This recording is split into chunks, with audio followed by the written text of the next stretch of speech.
रामकृष्ण हरी मंडळी, श्री स्वामी समर्थ. दीप अमावस्येच्या दिवशी आईने मुलांवरून एक वस्तू उतरून टाकायची आहे, जेणेकरून त्यांच्या सर्व अडचणी दूर होतील, त्यांच्या मार्गातील सर्व अडचणी दूर होऊन त्यांची प्रगती होईल, त्यांना प्रत्येक कामामध्ये यश मिळेल. त्यासाठी आपल्याला थोडासा भात शिजवायचा आहे. भात शिजवत असताना त्यामध्ये तुम्हाला तेल किंवा मीठ टाकायचं नाही. भात शिजल्यानंतर तुम्हाला तो भात एखाद्या केळीच्या पानावरती, पत्रावळीवरती किंवा कागदावरती काढायचा आहे. त्यावरती 2 चमचे दही टाकायचं आहे, 2 काळी मिरी टाकायची आहे आणि 1 मिरची, आपल्याला लाल मिरची देठासकट त्यावरती टाकायची आहे.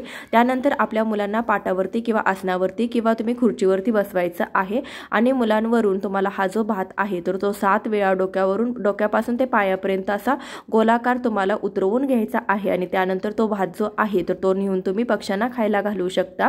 त्यानंतर तुम्ही जे माघारी येताना आपले हातपाय स्वच्छ धुवून घरामध्ये प्रवेश करायचा आहे. हा उपाय दुपारी 12 पर्यंत केला तरी देखील चालेल किंवा नाही तुम्हाला जमलं तर संध्याकाळपर्यंत तुम्ही हा उपाय कधीही करू शकता.